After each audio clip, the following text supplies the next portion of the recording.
It was at this moment that he knew. He bucked up. Welcome. You're listening to Bucked Up with Sam Buck. Now you fucked up. Now you fucked up. Now you fucked up. You have fucked up now. Now you fucked up. Now you fucked up. Now you fucked up. Now you fucked up. Now you fucked up. Now you have fucked up. Are you a one-named comedian, or did you give up on people trying to pronounce your last name? That's literally what happened.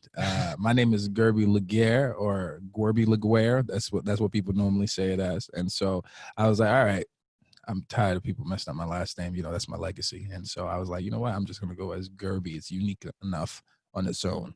And then that's pretty much been it. Yeah. That's it. When did you give it? Like, how far into it were you like, let me still put my name? I think when I started getting on shows, I think because my first, I think when I started getting on shows, I was like, oh, maybe Guerby, people would say it wrong. And so I was like, you know what? I'm just going to go as Guerby. People hear me say it. I hosted a mic last night, and you wrote your first and last name, and I didn't even try, and yeah, I'm a friend of yours. Yeah, sure. I felt bad. I was like, don't feel bad. Nah, the reason why I had to put my last name. Owen Sullivan. I called him. I fuck up, and I'm not even going to try. Yeah, it's fine. No, I think, I had to put my last name in it because that's the thing for the contract tracing thing, right? For Rhode Island. Oh, right. Yeah. So I have to put my entire name. But in a normal situation, I wouldn't put my entire name. I just put Guerby. And I put it in all caps because I have chicken scratch for handwriting. So I like going into establishments and they're like, put whatever fucking name you want. I will not name establishments, but there are establishments that they're like, put Mickey Mouse with a fake number. I don't give a fuck. Yeah, it's weird. COVID is very serious. I don't know why people are doing that. But I don't know. It's weird. I don't know. I have different feelings about it as time has gone past. But we'll see. Well, that's like I went up to New Hampshire for a show right when right when quarantine was starting to let up in New Hampshire. I was doing a show, and I went into a gas station to go pee. And I had a mask on, and everyone in the gas station turned to me and were like, "Why the fuck are you wearing a mask?" And I was like, "This is New Hampshire." Like, yeah, you've been a boom boom. Yeah, I wear one no matter what. This is the thing. Like, I'm black, and so people can see that right away. So to make people more comfortable, when they, who knows, I wear a mask everywhere I go, no matter what. You wear a mask walking into my apartment building. Yeah. It's weird. COVID is a weird situation. I'm not a doctor or a scientist, so. Wait, that's why I got you on this podcast. I thought you were a doctor and a scientist. Nah, unfortunately, I am neither. All I'm good at is eating booty and that's about it. No, I'm just that. And working a crowd. You can work a crowd. I try. Thank you, by the way. Of course. I try to do that. But you are a comedian. I am a comic. Do you call yourself a comic, a comedian, or a stand-up? It depends how I feel. They all mean different things, actually. To be like interesting. Yeah, comedian's like a whole. A comedian is like a whole arching. Like you're a performer. You write. You produce. You do all type of things in different mediums. Funny. While comic is mostly, I think, stand-up. And stand-up is just comedy is the umbrella, and stand-up falls beneath that as a form of comedy. Yeah, stand-up is like a fancier, like if you said to like a civilian, I love calling non-comedians civilians. I call them mortals. Mortal's a good one. No, but when you're like, oh, I'm a comic, they sometimes don't know if they don't know. So when you say I'm a but you also sound pretentious as fuck. Like when you say comic, I'm a stand-up. No. I see. I can see that. I would hate you. I like to call myself a comedian. No, I just say I do comedy. I say that. But that sounds like I don't like saying that. I do say it, but I don't really tell people too often unless you know me. If I don't know you, like I remember a friend was talking about, oh, do you go around telling women that you do stand up? I was like, no. Why? For what? Like it doesn't make any sense. I want if I get them, to give them to convince them to give me their number or something to go out with them. I want it to be off the strength of my charms and my smoothness and all that other nonsense. But it's not going to be because I'm a comedian. The thing is, we're at such a low level, it doesn't mean anything anyway. And some of the best comedians are unknown people. They're not famous. And That is so true. it's never going to be something I use as to leverage. Now, I will say this. I have 2 dreams. My first dream is to take care of my mom as she gets older. You know, she's very young. My mom is 23. She's single? She is single. No, she's not, unfortunately. But I don't know if she likes to get around still. Let me stop. Is she going to be listening? I hope my mom never sees this, especially this part. I'm joking. I'm absolutely joking. And She's then a big fan of Bucked Up. Very big fan. You're blowing up, baby boy. I'm proud of you, man, to be honest with you. I appreciate that. Give me your second dream. I'm not trying to be serious. Yeah, don't be serious. Give me your second dream. Let's get back to second dream is for me to get free crap, free shit, meaning I could curse, obviously. But my dream is to walk into a comedy club, right? Any comedy club in the United States. Let's say United States. And then people are like, hey, Guerby, you want everything on the house, you know, just free food. And I could just eat freely whenever I want. So whenever I am hungry, I just leave my home, go down the street to like the comedy studio or the comedy cellar, hopefully one day in the future. And then they just feed me because I'm a funny guy. You just want to be fed. You don't want money from comedy to get you food. You just want food. You're like, don't pay me anything. Whatever comedy club I go to, I will not be paid anything. I'm being dead serious too. People think I'm joking all the time. It's like, oh, you don't want to be like a really famous, you know, rich I'm like, not really. Like fame is, I think, is a weird concept in our society. Okay, I'm getting serious again. But the problem is like I don't want it for that. I don't want it for that. I'm actually a very introvert. I'm both. I have both features, obviously. You have siblings? Yes, I have a ton of siblings. Yeah. Okay, so I'm an only child, and I am introvert and extrovert because of that. But also, I like to tell everyone everything because I'm like, I need to prove because I've never proven it. So interesting. That's kind of why I have a ton of siblings, but I didn't grow up with my siblings. Okay. So most of my siblings are down in Haiti. I am Haitian. If you were confused by the non-Haitian accent, but yeah. But I am Haitian, and I grew up here on my own with my mom. And her many boyfriends. Were you born in Haiti or were you born here? Born in Haiti, grew up here. Yeah. I came here when I was about 1 or 2 or 18 years old. I'm not sure when I got here. But but I came here when I was a baby. So yeah, I'm mostly what you call a corrupt Haitian. That I'm very Americanized. Very American. They don't like my friends would be like, you're not Haitian enough or you're not Haitian at all because of my lack of Haitian accent. Well, that's really funny because I grew up on Cape Cod, and there is a parallel to this that growing up, all my family would buy. You know, when you're growing up and like you have to wear what clothes are bought for you. Yeah. All my family would buy me is like Vineyard Vines, like super preppy. Like I was like that kid. Wow. Like boat shoes, and you know me now, and that's not how I dress. You don't dress like that at all. But like it was so like that wasn't me. I felt like I was in like a disguise. Maybe your family saw the Jufro in the future and decided to like make you look very nice. I used to have long platinum blonde wavy hair. I don't know what happened. All the ladies are very disappointed. The more cynical I got, it just crunched. You just became more Jewy. Exactly. As you got older. My dreams are I just want to make enough to live off comedy. Be happy and live off comedy. That's one.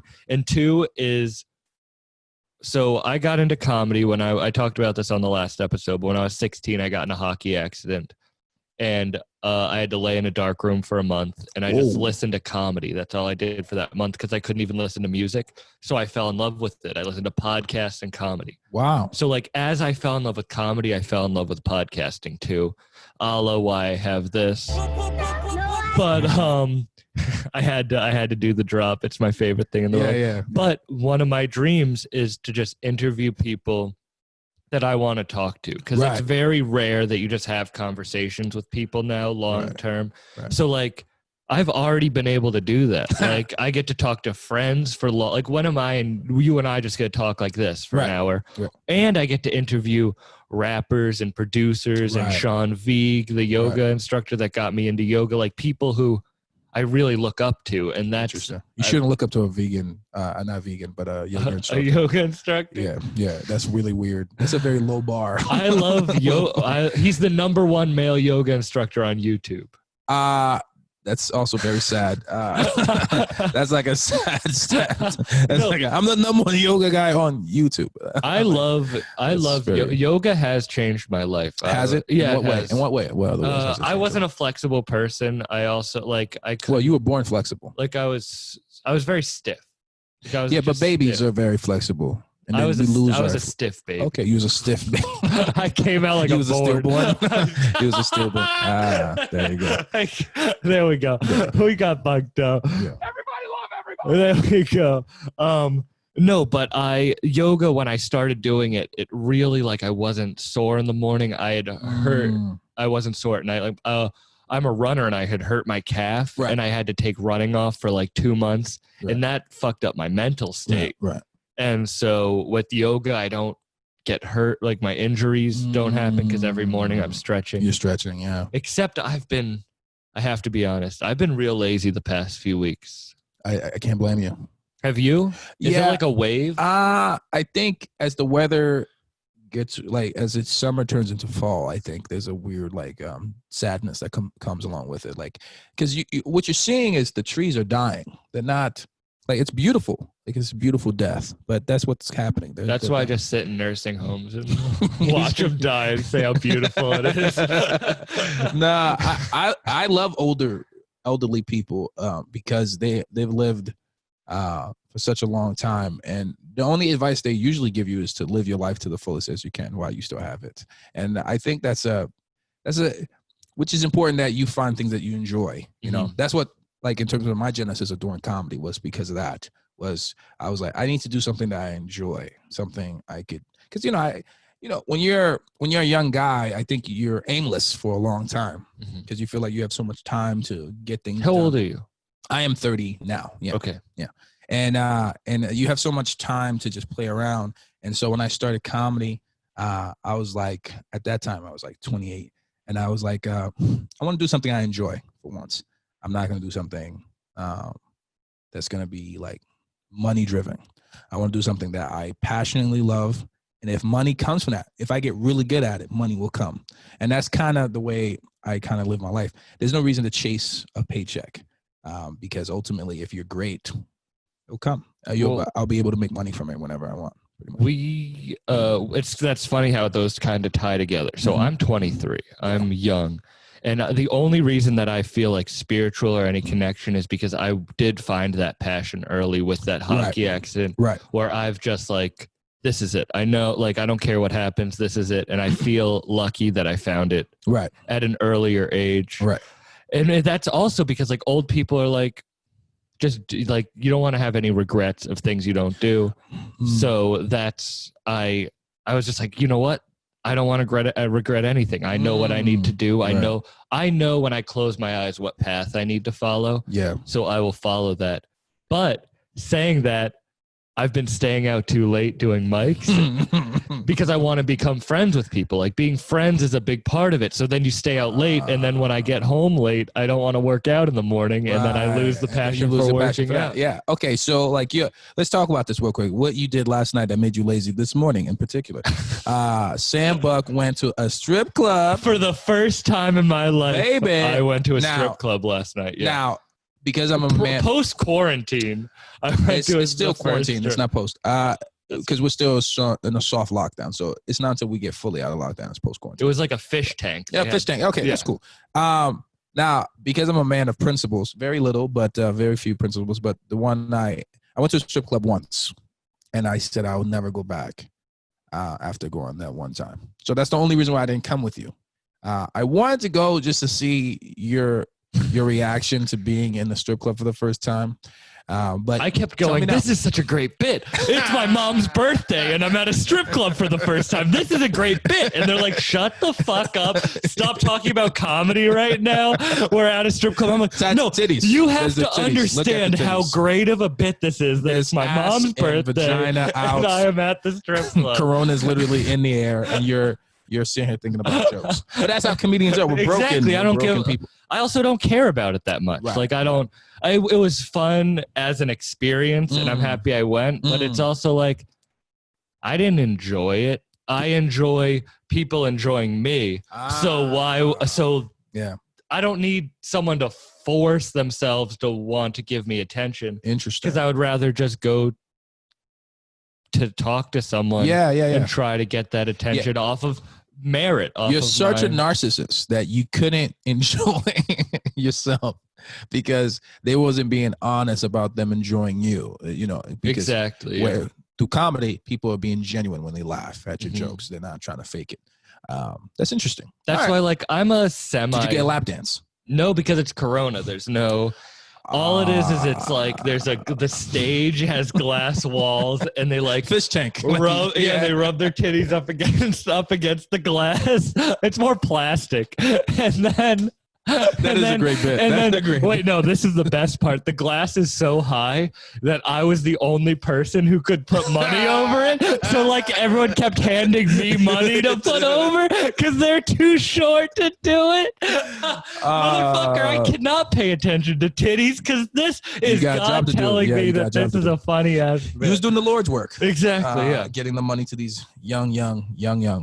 No, they were pretty old. It was a Tuesday night. What is that? Was it like 35? 30. That's 30 young. That's young. I'm 23. I'm 23. Yeah, but this is the problem. See, this is funny thing. You're 23 now, and when I was 23, I thought people were 30. People who were 30, the age I am now, were ancient. You'll start to notice as you get into like the 25, 26. I don't think that's true because a lot of my friends are 45. 50. Like I have a lot of old friends, but strippers, 35 for a stripper. That's 35. Old? That's like 35 for a basketball Were they in good player. shape? Yes, but that's like 35 for a basketball player. You're like, you need to retire soon. How did you know they were 35? What about them gave away 35 physically? I'm curious to hear this. They had the stomach who had a couple babies. They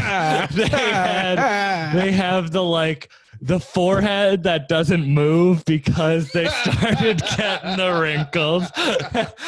Like, how much more do you want? This chick was 35. Okay, guys. Basically, this is a self-help podcast. We can tell when you're old ladies. We can tell. You know what I can tell age by, and this might sound creepy, but hands. You can always tell someone's age by how their hands look. What does that mean? I'm confused by that. I don't know. Like, I don't know, because I feel like I have young hands. Like, even though I look like, I don't look 23.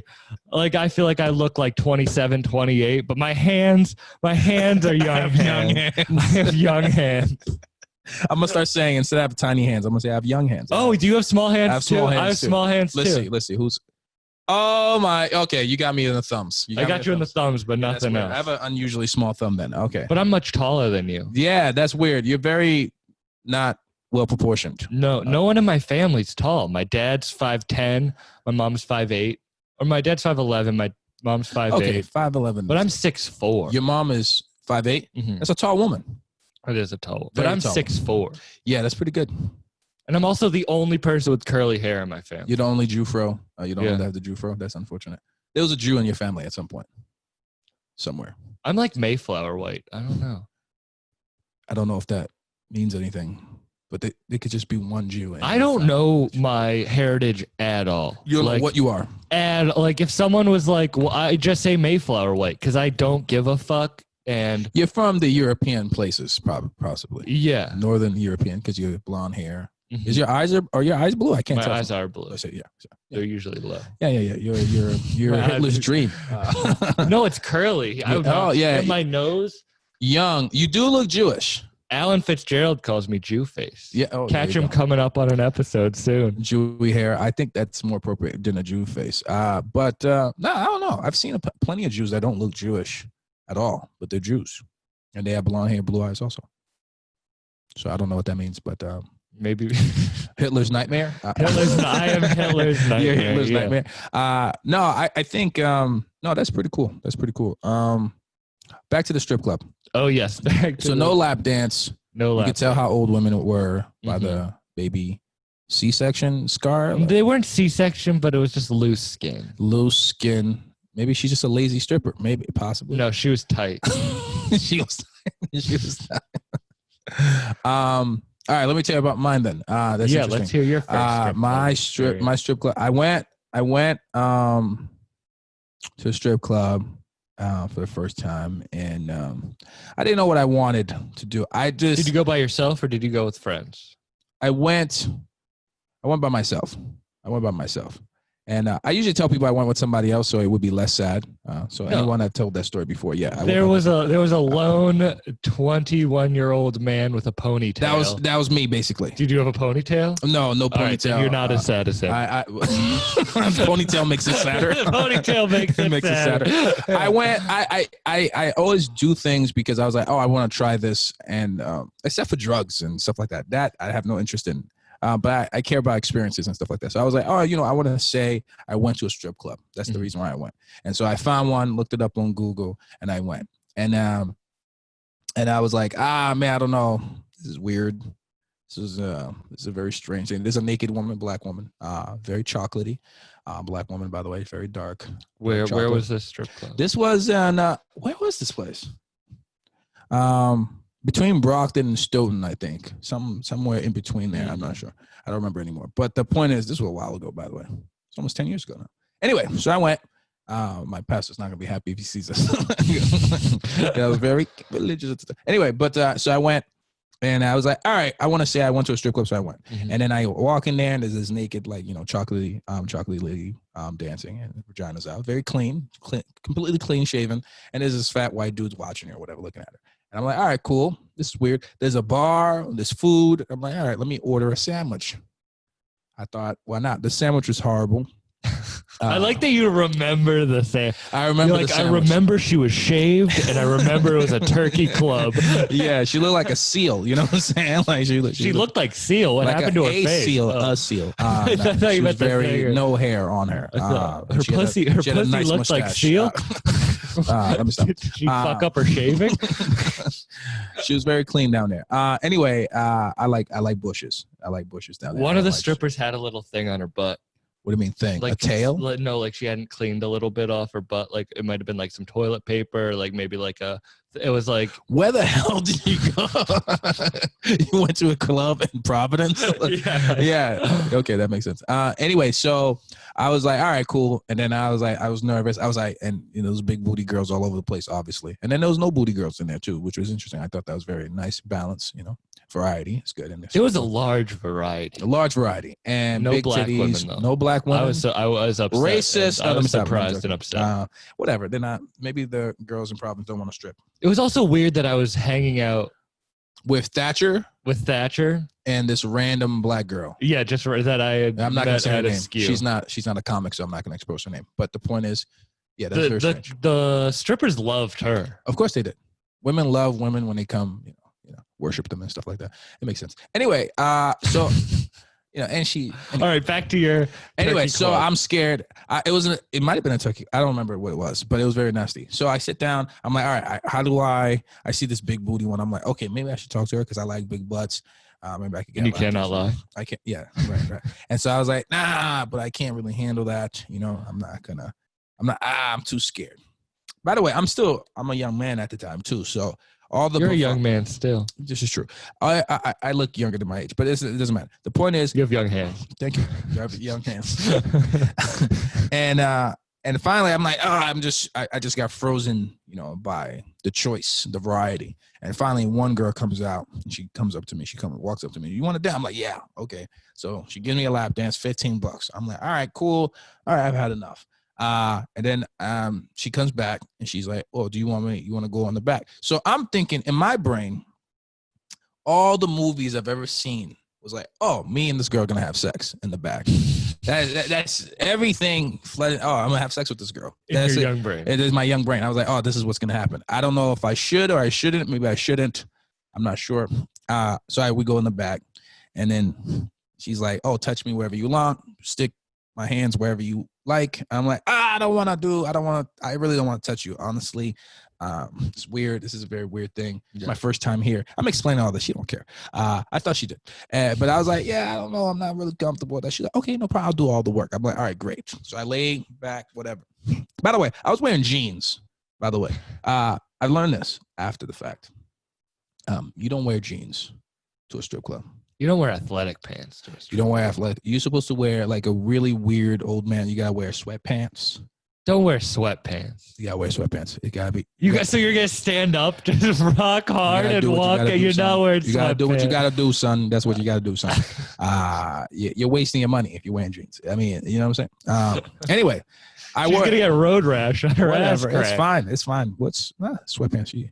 Women like sweatpants. Anyway, so I'm thinking okay. So then she starts telling me her sob story. She has 3 kids. Blah blah blah. Her baby daddy ain't nothing. You know, it might have been multiple baby daddy, but she said only one. So I was like, all right, cool. I mean, this girl's consistent. Was she from Woonsocket? I have no Woonsocket. Maybe. Women from Woonsocket love talking shit about their baby daddy. Yeah, that's possibly every woman that has a baby daddy, but but I'm not sure. Anyway, so I start feeling sad for her. So I'm like, you know what? Let's do another hour. For therapy.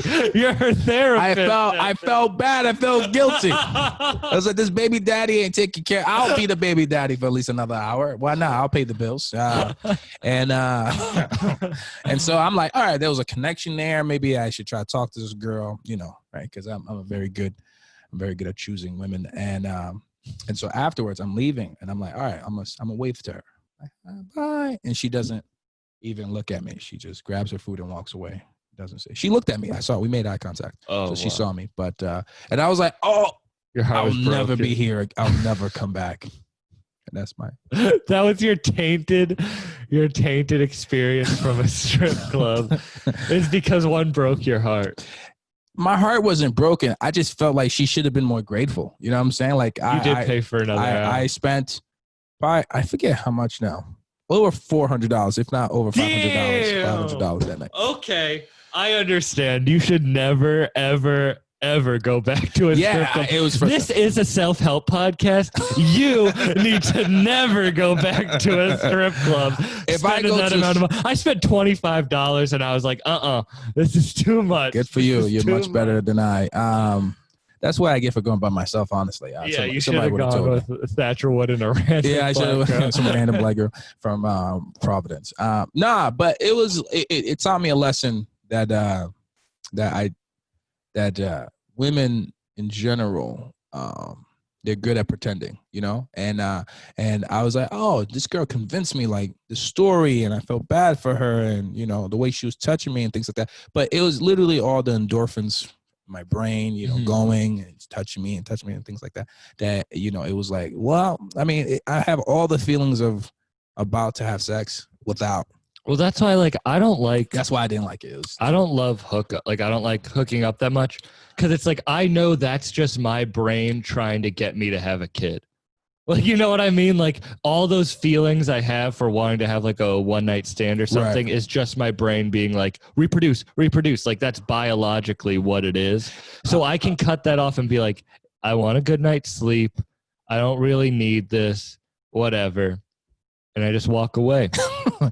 Also, it feels really good to nut. Okay, it feels really nice. I hear the girls have a much better situation. Their orgasm lasts for, like, 20 seconds, 30 seconds. That's very unfair. But it feels great. It feels great to nut. So I think there's a lot of that too, just to nut again, find another nut. I don't know. Like I've changed the one night stand thing. Is very interesting. I was about to lie and say I don't do them. I still do them. But the thing is, but the way, damn, I don't want to reveal any of this. I understand. Part of me, because I'm a private person, but I do understand. I'll just say this piece. Well, I can change this. No, it's fine. I'll go. I'm already here. I might as well keep swimming. The way sex happens is going to be depending on. In that moment, I noticed that during one night stands, I am more what you call vicious. I am more aggressive, way more aggressive, and because I think. In a weird way, I know this is wrong. I don't know. It's like I shouldn't be doing this to this girl. Like, I'm not even gonna bother knowing her name, learning her name in any way, shape, or form. It doesn't really matter. And And there's a part of me that doesn't like that anymore to a certain degree. I still like sex, having sex and stuff like that. But, and so there's a part of me that craves some more than that. I'm gonna be honest again. I've been really, I don't know, down lately. Because when I was at that age, when I went to the strip club, I thought by now, by the time I reached 30, I would have a bunch of kids running around, out of wedlock and stuff like that. I thought that's what would be happening by now. With a bunch of strippers? Not strippers, just, random baby mamas in one socket. And I thought that's what I'd be doing by now. I thought I'd have 2 or 3 maybe.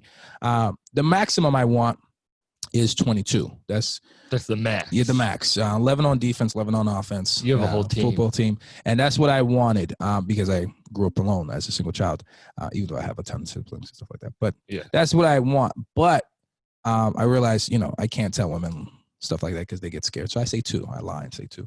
But it's really another 2 behind that. But I thought I would have 18 and then the 18 that. more after that.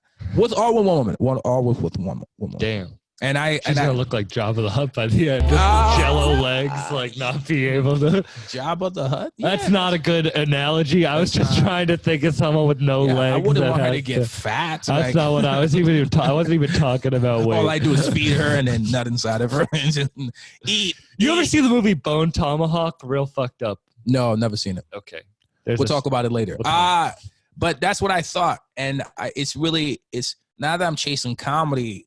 Like I have to almost sacrifice my youth to become really good at it, to be able to do all the things that I want. My 2 dreams accomplished, both of my dreams and stuff like that. So all my baby making, I have to kind of push that aside for now. So you don't want a kid now that comedy's your dream? I can't have a kid now.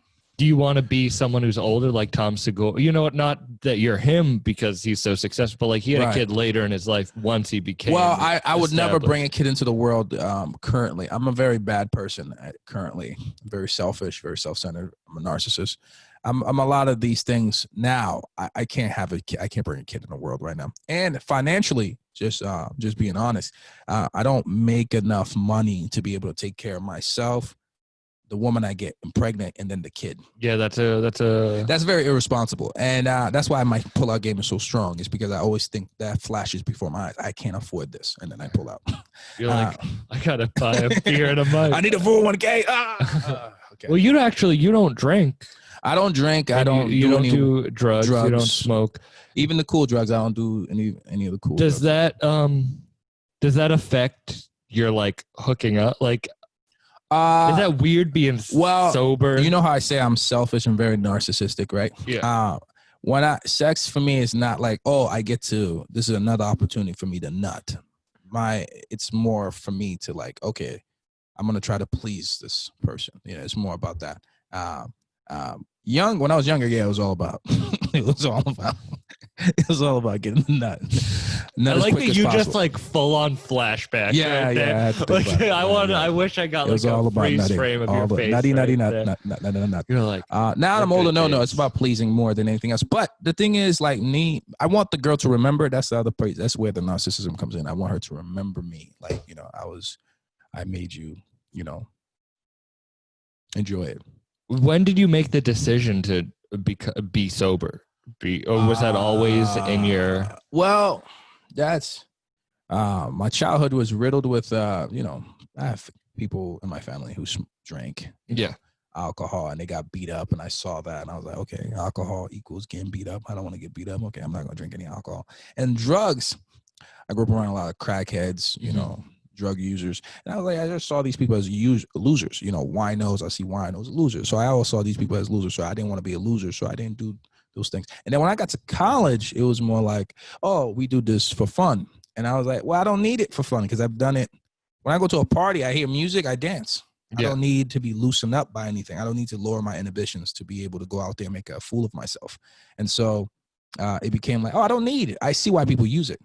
People use it to, people use it for everything. To loosen up. To loosen up. I don't like drinking that much. I really as I've moved, as I get older, I say that being 23 years old, but it's drinking isn't, I've had too much to drink before. Right. I've I ruined a hotel room in Oh, Vegas. there we go. With throwing up. No, but I don't like drinking that much. But smoking, I was always such an anxious person. Like, Right. I couldn't talk to anyone. I didn't want to do it. All I wanted to do was eat and play video games because it was easy. Like, it's easy and it's fun. Yeah. Like, yeah. people get addicted to video games because it's such an easy way to progress. And we're life. losers in a lot of Yeah. ways too. You know, we But don't know how to it's- socialize properly. But when I started smoking, I was like, oh, you are a loser for doing this. So that's when I started working out. Like, I started running.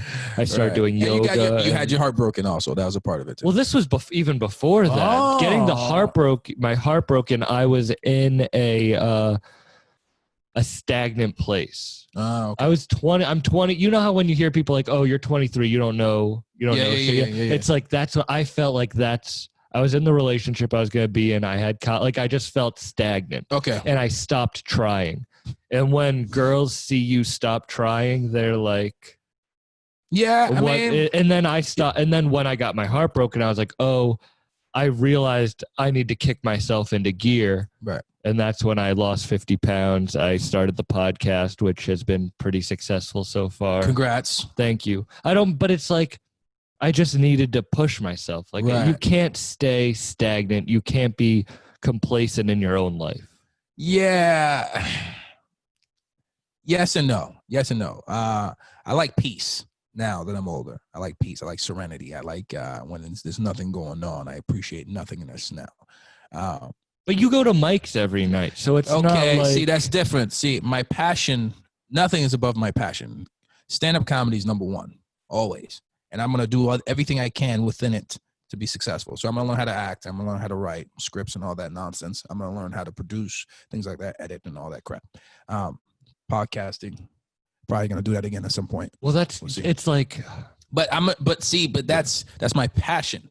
So I don't have time for peace while I'm pursuing my passion. So what I'm saying is when, let's say after a show, for example, I go home, my favorite part is just to lay in bed, think about the set, if it went well, didn't go well, whatever, and just be quiet. That's my favorite, right before I go to bed. That's like my favorite thing above everything else. But in terms of comedy, it's like number two. So I do everything I can to pursue that. You and I and Evan Zygmunt, former guest on this podcast, Evan! Evan, Yeah. we're all the first people who would be at Mike's. Right. This is true. Yeah, when but I they started. love comedy. I love comedy too. Right. And so it's I don't know. I guess we're multiple things at one time. So I like going out doing comedy, but I also like being on my own, and because I'm both introvert and extrovert at the same time. So I love both things equally probably, but I do love my peace probably more than anything else. As I've gotten older, for sure. But it is what it I is. love comedy more than anything else, and it's my passion. It's my love. But I don't want it to be my only thing because I feel like you get cynical with it. Like, I want to be able to draw from things to talk about. Like, I like having experiences, as we said in the me too. earlier Yeah, I'm an podcast, experienced like guy. Yeah. have experiences to talk about in stand-up, or study yoga or meditation or spirituality, or Right. to be able to expand this database that I have to talk about on stage. Right. The biggest advice I was given, because I was doing comedy every night. When I first started, I was doing like 14 mics, 15 mics a week or something like that, something crazy like that.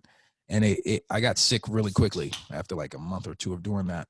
And somebody was like, no, you have to do mics like 3 times a week so you can live your life. You have to go out, hang out with friends, get into relationships, get out of relationships, ruin somebody's life if you can. And then you could pour it back into comedy. But the thing with me is like, well, everybody's different. Not everybody follows the same road. So I lessened it, and then I'll take weeks off. Like I'll have a week where I'll just be like, all right, I'm really only go do 2 mics this week. I'm going to only do 3 mics this week. But it really would end up doing 5. I don't get burned out from mics, but when I was at my busiest, I was working 40 hours a week. Right. I was in a long distance. Oh, me too, yeah. I was in a long distance relationship where I was, Right.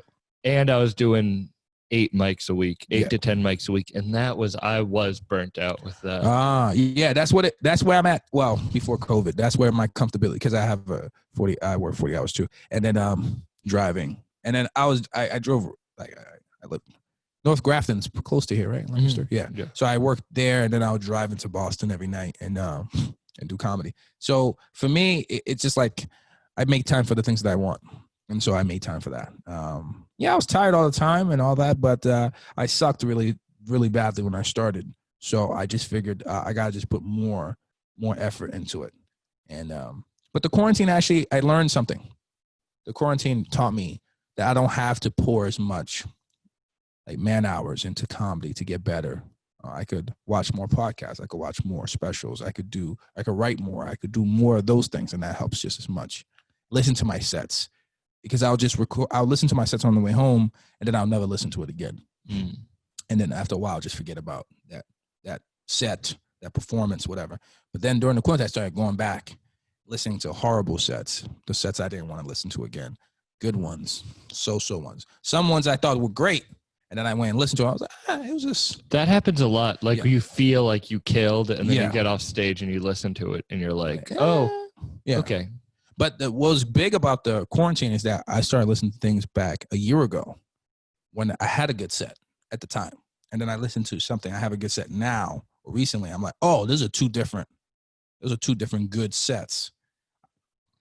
I did well here, but here I was quick. I was speaking too fast. I was just trying to get the jokes out. Yeah. Because I have no confidence. But now, I take my time, more deliberate when I speak. And now there's more confidence. I'm not scared of the joke not working. I know it's going to work. And so that was a great learning. Like, oh, I am improving to see that. So I think I'll start doing that, reflecting after a year pass and go back and listen to the stuff that were good, see if I did get better, stuff like that. So that's something the quarantine helped me out with. What is your writing style? Like when you write, what do you do? Do you sit down with a notebook? Do you? It's a mixture. Writing for me, I record a lot of my sets, and then I write them, I rewrite them, and stuff like that. And then when I rewrite them, it gives me time to be like, oh, this doesn't make sense. Okay, I can add this in here. Or this doesn't actually have a punchline. Let me add this punchline here. So it's a mixture of the two. I write every day. Do you set a timer? No. So I do, it's a mixture. So when I was having writing problems early on, I was like, damn, how do I solve my writing problem? I watched a video where they give advice about go to a news website or whatever. I would go to Google and then click the news tab, and then they'll have all the top news, and then give those headlines punchlines. And that would force me to come up with different types of jokes. So I'll write jokes about Syria, stupid things like that. I write jokes about Hillary Duff, and stuff like that. And then I was like, oh, okay, all right. I could just do jokes like this, superficial, but these are timely jokes. These have a time frame with the news in particular. And then I was like, okay, let me start self-reflecting. Let's go inside. That was more out, like the world and stuff like that. But let me start going inside. And then I started thinking about things that happened to me when I was a child, things that were awkward, weird, stupid, painful, things I didn't want to talk about, things like that. And so it became more like 5 or 10 jokes about my mom. Or I want to write about my dad, which I tried to do earlier this year for the first time. Yeah. Very painful. I'm listening. Keep going. Yeah, but not painful in the way that it was, it hurt me to talk about my dad. It was painful in the sense that the jokes wasn't working because they were just so sad. I couldn't get them to be funny enough. And that was very frustrating. And so there's that too. That's a real problem I have too, is I feel like when I started, I went right for the deep stuff. I was like, okay. Let me dive to my deepest point. Right. Like I'll have comedians be like, I hope you know that joke is never going to work on stage. And it's kind of like, that's not true. But also I do jokes sometimes just to tell the audience a little bit about myself, knowing it's not going to be funny, but just to prove to myself that I will tell that story about myself on stage and not be scared of it, just to kind of break that barrier. People are going to hate me when I say this, but any person that's willing to come up to you to give you advice, don't listen to them. I don't like comedy advice that much. I mean, I like people talking about comedy, but when they're like, you should do this instead of this, it's we have a different sense of humor. I remember one of my best first jokes, a comedian literally being like, that's not funny. Right. And then it was like one of my first jokes that would kill. Like, when you have a joke that you know is going to kill every time. Yeah. Yeah, I could rely on this joke. But I dove headfirst into personal stuff, and that's my problem now. Is like I don't even want to write about like peaches or like I just do it. I like stories. I like telling stories. Right. But this is the thing. Joey Diaz said this. He was like, your first 10 years, you should try everything. Your first 10 years in comedy, you should just try everything. It doesn't matter. You're not good at telling stories, tell stories. If you're not good at one-liners, do one-liners. You're not good at certain things, just do them.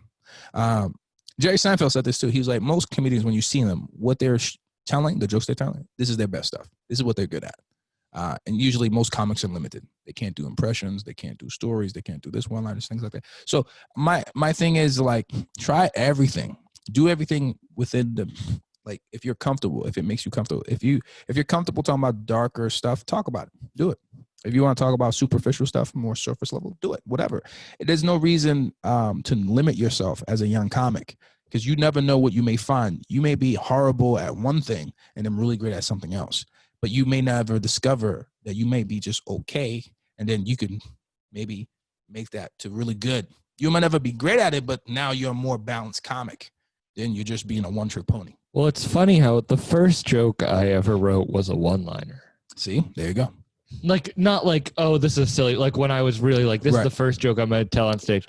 And I actually have been bringing it back into my act just because it's silly, because it's fall time. I'm scared about going outside during the fall because I feel like the trees are trying to fuck me. It's like put some leaves on or something. It's just a stupid joke. And it was the first one I ever wrote. That's funny. And that's not any way even close to the comedian that I am right now. But that's good. It's like, do you remember the first joke you ever wrote? Good one or first joke just ever? First joke. Or good one. You don't have to tell me your shitty joke. Okay, yeah, I'll tell the shitty jokes. I don't remember. I have it recorded somewhere, so I know I have it. But I think one of my first jokes ever I wrote about, this is very bad. I'm going to say the ones I can remember. I don't remember exactly. I think the first joke technically I wrote about was about Bruno Mars and cultural appropriation, something light subject. And I was saying something about how it makes no sense for people to say that he's appropriating, because that's what humans do. We appropriate. It's like 1,000 years ago when a guy saw another man making fire, he was like, "Oh snap, that's dope. Oh no, he don't need to give him credit for that. That's, you know what I'm saying?" Yeah. And it's like, that's a good premise. Whatever. And no one laughed that night. I remember those first bombs. Yeah, those first bombs. But the point is, I was trying to talk about. The point is like I was just trying to get into, like, I wanted to talk about things that I cared about, was culture, society, because that's the things I was researching. Bruno Mars, because I love Bruno. Bruno's great. He's a great artist. And I hate when people be like, "Oh, well, he's not black, so he shouldn't do black style type music." It's like, but that doesn't make any sense. First of all, we're all human. I know the powers that be, whoever has put into our heads that, oh, you're white, I'm black, you should do only white things, I should only do black things. That is one of the most racist things you could think of. When you say you can't think about black, that doesn't make any sense. We're both human. When we bleed, when the air hits it, our blue blood, it turns red like everybody else. So, or purple or whatever is going on. So it doesn't make sense to be like, oh, you're human, I'm human, we can't do the things that but we've always done that. We've always shared things, appropriated things, whatever you want to call it. It's just what humans do. We watch monkey see, monkey do. Like, so that's what we do. In college, I had a class called Black Lives Matter, and it was taught by a white man. Of course it was. Yeah, of course it was, because he's white guilt. Yeah, but that's too much. Like, this is a super liberal school. The class is black, but that's too much. Can I be honest with you about being black? Yeah, you can be. You can be honest. I can be honest about being black. I think that some black people may hate me for exposing this, but I think some black people enjoy, like, the white tears. Like they enjoy your white guilt. They enjoy that you feel bad, which it doesn't make sense. Like to hold your ancestors responsible for something that happens to me today doesn't make a whole lot of sense. And so for me, I've never understood that. You know what I'm saying? Like, you're my friend, That's it. There's no reason to make you feel guilty about, oh, this white cop in Minnesota shot this black dude. Hey, your people need to fix your whatever, get your shit together. It's like, what? But I have friends who do try to like justify that shit, and I cut them off because I do justify what? Like what do you mean? Like justify police brutality. I don't know. Police are human. They make mistakes. Yes. And I don't like when people see something horrible happen and just assume this man is evil. You know what I'm saying? Like some of it is, there's some prejudice in there, and it might be a little, like there could be racism involved with some of the shootings for sure. But what we don't know a lot of times is that this is a snippet you're seeing of this person.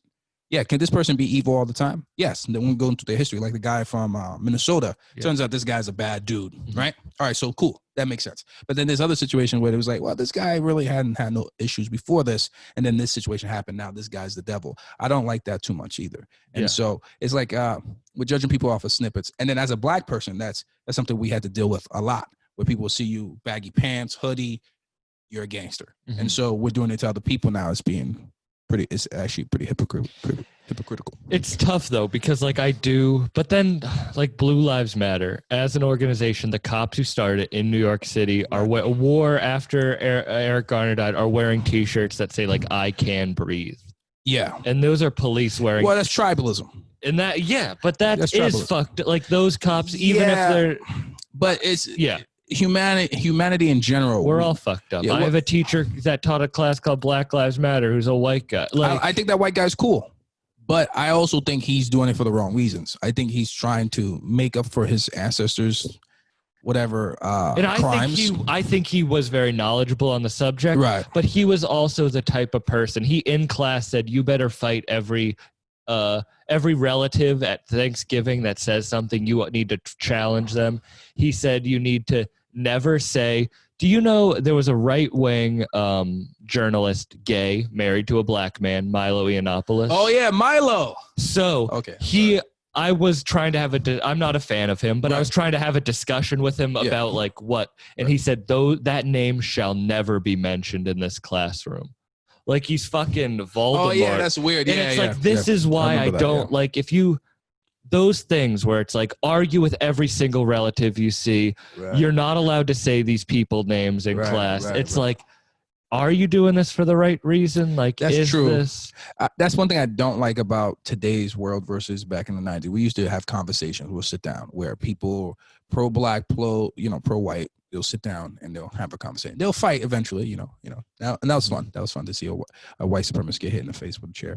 But ultimately, they were willing to sit down and have a conversation. Now we're really refusing to have a conversation, which is like really strange because for you to be able to think, you have to be able to speak, and you won't know until how this person thinks until you let them speak. So it's better to bring a person in and be like, okay, let's have a discussion, and I'm going to destroy you by destroying your logic and things of that nature.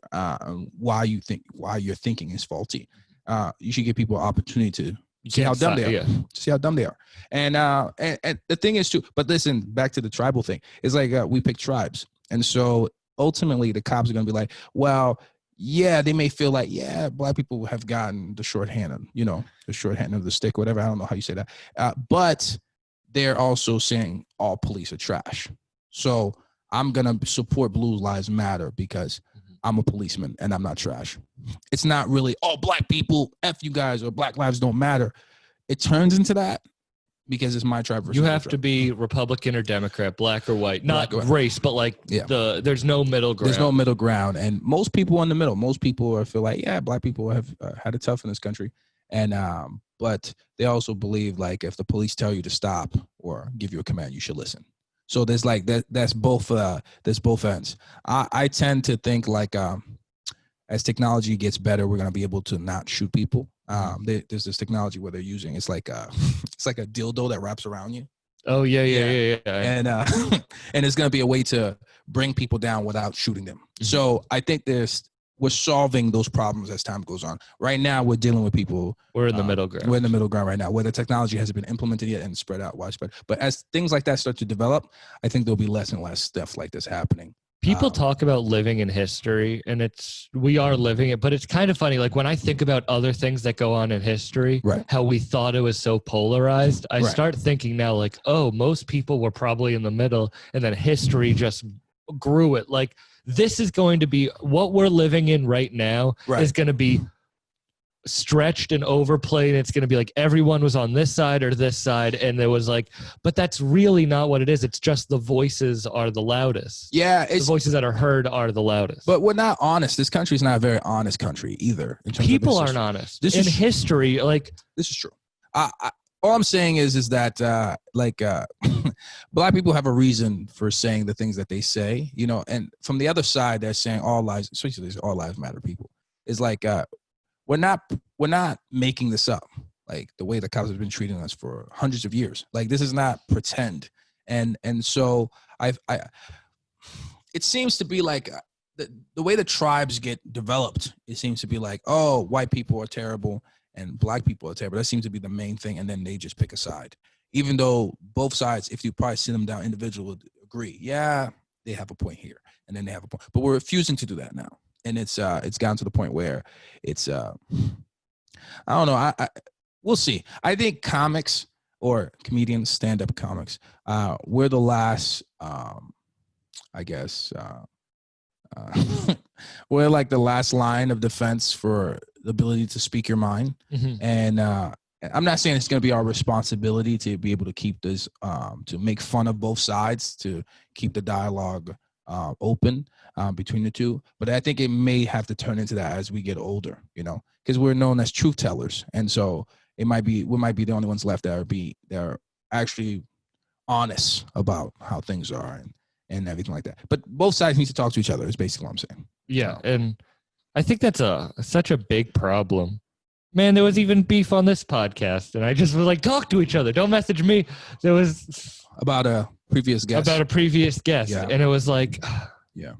people, I think they want to create drama. They want, like, I dislike George Carlin as a comedian. I'm not a big fan of George Carlin. Ooh. I know. And I really like making people mad by saying that because people get so mad at it. And I realize that's kind of how a lot of things are. But if someone talks shit about Joe Rogan, I will be that person where you're like, Oh, you turn don't into you dare talk shit about Joe Rogan. Yeah, you turn to the people that don't like you. But then if someone's like, I like George Carlin, I'm like, he's not even a real comic. Like, man. I just like pushing buttons. Yeah, and there's an aspect. But on There's an aspect. minute levels. But Right. then when you realize you can get so many likes or so many people listening when you push buttons on big Right. scales, Right. like by saying, you can't even say Milo's name in this classroom. That's pushing a button on a big scale that he probably enjoys. Yeah, He gets Ah, pleasure out of being like, yeah. I get to silence him Yeah, yeah. on my small scale. Yeah, well, most people are, you know, it's funny, like, And I don't support Milo and I don't like him, but I don't agree that we shouldn't even be able to say his name like he's Voldemort in a classroom when I'm going to talk badly about him. I want to hear Right. what you have to say about a gay man married to a black guy who's very conservative. right. Milo is a provocateur, you know. He does say things. He gets pleasure for being a troll also. And I think there's an aspect of that we don't talk about, that there's a lot of people who like saying crazy things because they know they're going to get a certain reaction. And we don't talk about that enough. And I think people take people seriously too much sometimes. It's like when you just being a troll. Man, I did not want to be serious at all. This is a self-help podcast. Serious We conversation. I got a apologize. half. There's no We got jokes our in there. first half was all joking, and our second half is Basically serious. what I'm saying, I don't like black people. That's what I'm trying to say. No, I think it's a serious issue. But I think podcasts, things like that, are going to continue to have open discussion because you're willing to talk to different people and things like that. And in terms of disagreements, that's always going to happen, no matter what. You can't. Also, stop we that. should be able to have disagreements and still be friends. Like, that's what I don't. I'll have arguments with friends, and I'll really Yeah, if you- disagree with how they feel on a base level Right. about something. Right. But that doesn't mean I'm not gonna Now there are friends, not friends. There are people that do things and I'm like, okay, you're not dead to me, but I will no longer see you at a level that I saw you before. But I can also disagree with a friend and still like them. Yeah, I see what you're saying. If you don't fight with your friend, I don't think they're a friend. Like, honestly, if you can't, because then if you're always on eggshells, you don't ever get mad at each other. I think that could be problematic. But I don't know. Like, there's almost nothing a friend could do to me that would make me like, oh no, we can't mess around with each other. But there is a pattern of behavior that if you start doing something that I don't like, and then you keep doing it, then I'm like, okay, you don't like me. Now I have proof, I have evidence. Like a discussion, us arguing, that's nothing. I'm like, whatever, it's just a stupid argument. I want to be right, you want to be right, so we're gonna disagree. Say whatever we want to get to the... And we're gonna disagree with each other, even if we agree. But in the moment, I want to win. In the moment, you want to win, so we're gonna say whatever. And sometimes it gets a little personal and things like that. But in terms of, I look at your behavior. If you do something I don't like, and then you do something else I don't like, and then you do something I don't like, now I got a question. Okay, maybe you don't like me. It's more like that. More than just, oh, we're arguing and we're always arguing. That's not enough. You have to actually do something other than do words. Words are not enough. Anyway, personally. I do like arguing with friends. One of my favorite things is getting into like a heated argument with a friend and then you're like, I love you, bro. And you hug it out afterwards. But I also I try not to argue with people anymore. I do. Like people say shit that's so stupid and so dumb that it's like, right. I literally I can't, there's no point in me other than it's just going to make me mad. Right. But then I'm like, but am I not going for how I feel? Like, am I not standing by my morals? But, being honest is I think it's overrated in a weird way. We're not honest all the time anyway. You know what I'm saying? Like, we're not even honest to ourselves. Exactly. If we were honest to ourselves, we wouldn't follow our dreams. This is true. I am very delusional. I get that. That was part of the thing that bothered me. It was like, oh, I'm a black comedian. There's a ton of us. The guy that runs, I think the Comedy Cellar, I think his name is Norm. I forget his last name. But he brought up a chart. This is on Comedy Cellar Nightly, whatever. They do a round table. And he brought up this chart of the percentage of all comics that get booked in the United States. And black men get booked 20% of the time, which is, only 6% of the population in general. So that's overrepresentation on a large degree. And it's like, I know that a lot of funny guys, black guys exist. And how am I going to be able to stand out amongst them? And it's very difficult. And, and so I'm like, am I wasting my time actually doing comedy? There's a lot of funny black people, black guys and things like that. We were talking to a straight white male comedian. This is true. But the thing about white comics that's very interesting, I find very interesting, is that you don't have to be, well, actually, in a weird way, it depends. Some of you you have to be great to stand out. You have to be almost immaculate at stand-up to stand out. But it's the same thing with the black comics too. You got to stand out. But then there's also this underbelly of you run things. You know what I'm saying? And you could be mediocre as long as you're in charge. Are you talking about bookers? Yeah, basically. You could be. But they're not going to be big they might be big on a local level, but they're not. Well, they're still gatekeepers, and that's still power. That goes back to our joke writing, how I don't like writing jokes about whatever, is because I want to be 100% unique. When I write a joke, that's why I try to have a good amount of turnover of jokes. Right, me too. But I also don't, because I want my jokes to be unique to me. I want this joke to be mine. I work on it. It's mine. So right. I'm unique. I want a fresh voice, because I know it's hard to get a fresh voice out of someone who looks like me. Or just talk about yourself. And that's what I do. And I feel like just keep doing that. I don't want to, but I feel like I've gotten to a place where I'm okay at it. I won't say good at it or great at it, but right. I know the path I'm supposed to be on. When I say I close my eyes and I know my path, I mean it. Yeah, I think it's all hard. Comedy's hard. Your road's gonna be hard. Your path is gonna be hard. Your journey's gonna be hard. But has life ever been easy? That's what I think about it. It's never. It's easier now for us than it was for our ancestors. It was easier for me now than when I was a fucking kid. When I was a kid, I was trying to think like everyone wants to think they had a good childhood. Everyone does. Like you don't want to think. You don't want to think. No. You try to convince yourself. No. I knew it was bad. I knew it was shitty. I tried to convince myself so hard, and then now I'm like, oh, I'm in control of my own shit. Like even if it's a hard path, like it's my path. I'm in charge. Yeah, and I'm doing it. Sort of. This sort of. Listen, like I'll be very honest with you.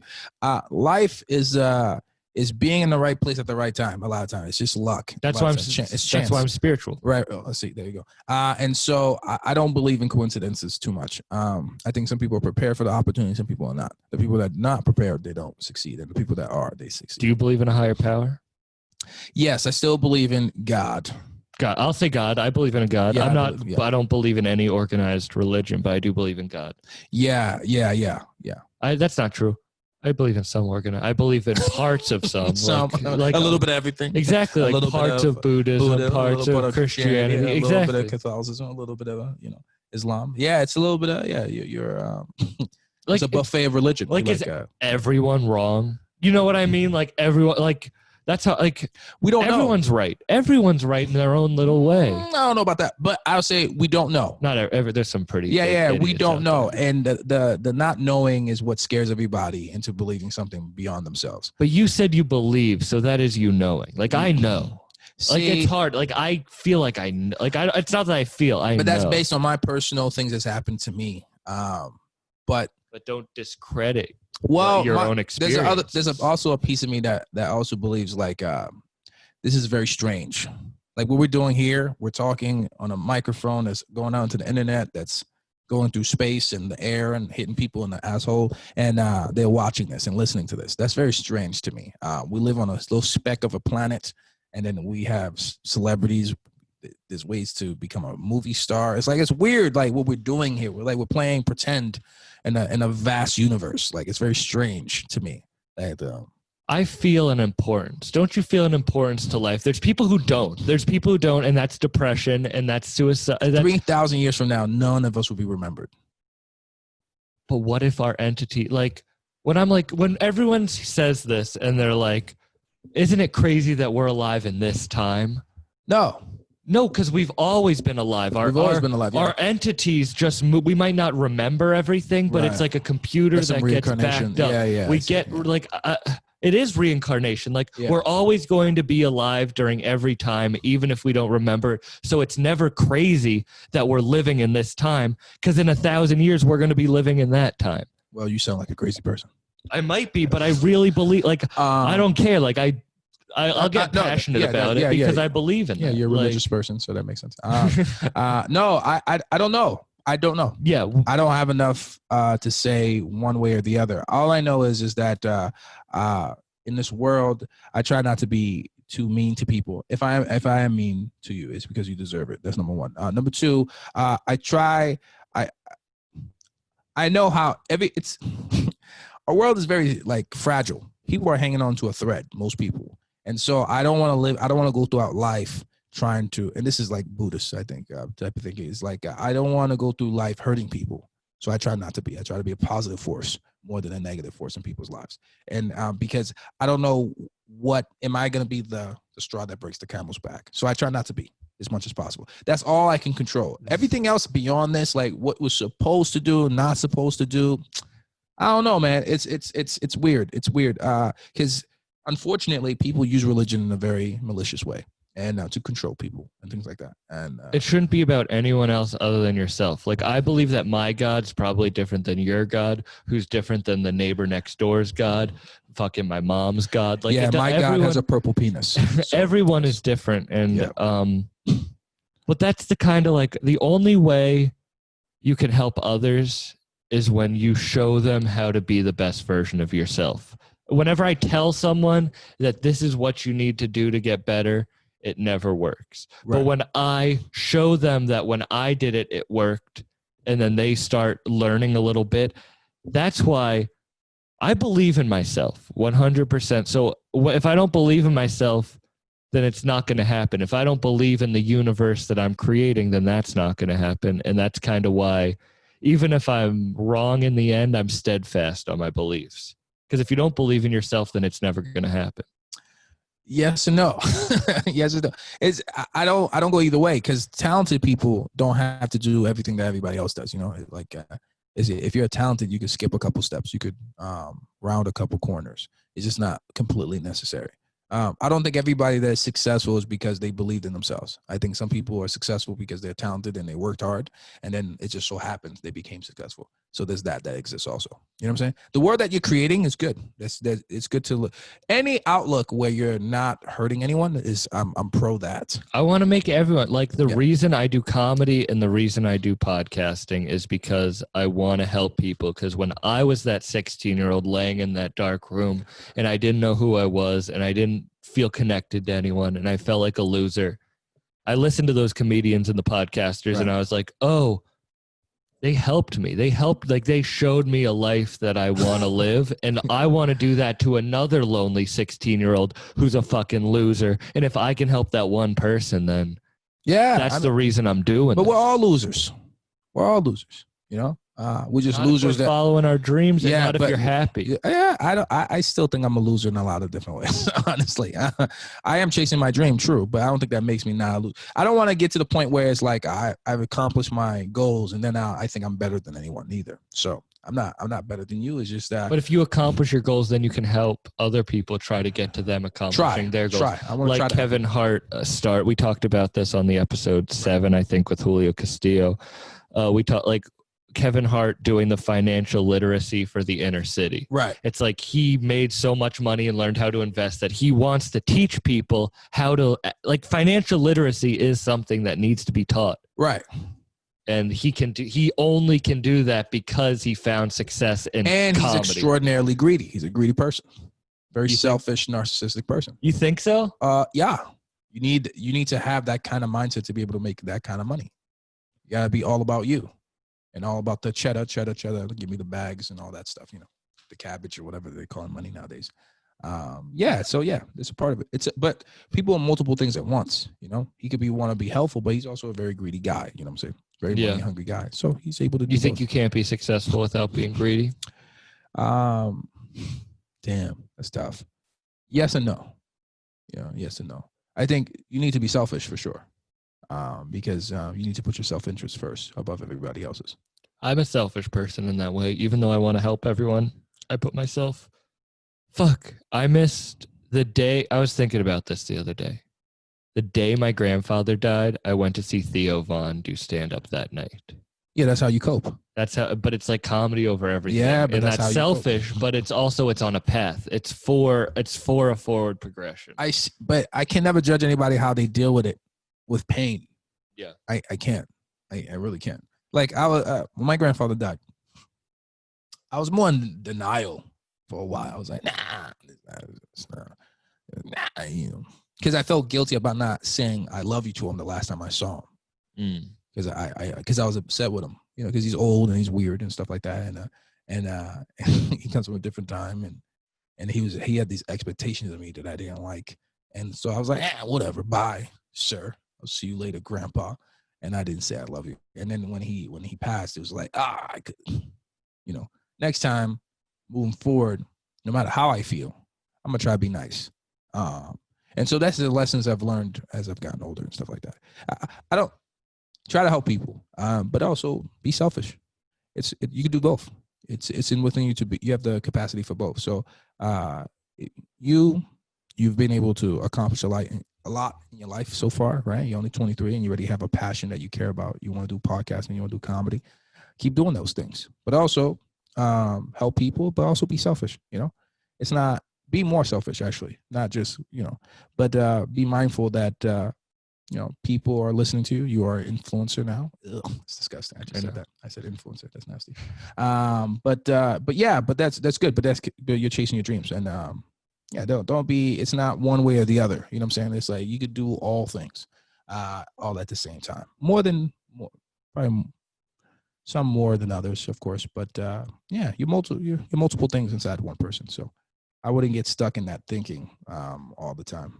Man, I love you, Guerby. I'm really happy we did this. I want to have you on again, but we've done like an hour and 15 minutes I'm already. sorry. Don't be sorry. This I was wasn't funny that fantastic. entire time. I like the serious ones. This is one of my favorite that I've recorded in But a I like while. booty juice, and that's the thing I wanted to talk Hey, about. we're ending on. Do you want to plug anything? Plug anything? I'm a loser. I'm a nobody. What's your Instagram? My Instagram is funny name Guerby because my name is funny, and yeah, so that's pretty much it. Find me on Instagram. I think I made a post about Al Christakis last night. That was pretty funny. When he beat me up. Well, yeah, it was a little violent. He's a little hurt. It did hurt. It hurt a lot. I have a bruise because of it. Find on his page a video of Al getting naked and beating me up while I tried half to naked. sing. He only got the nips out. I tried He to only had the sing nips "Hot out. in Here" by Nelly. Only on a nips. karaoke. Only the nips. He only had the nips out, which I appreciated. I mean, he has very woman-like boobs, so that was very nice. It was very enjoyable. Sorry, Al. I know you don't want to say that, but that's true. Very lovely. Very nice. All right. Thank you, guys. Check out our page on YouTube, Apple, Spotify, like, subscribe, comment. I love you all, and we'll see you next week. Thanks for having me. Happy National Podcast Day. Yeah.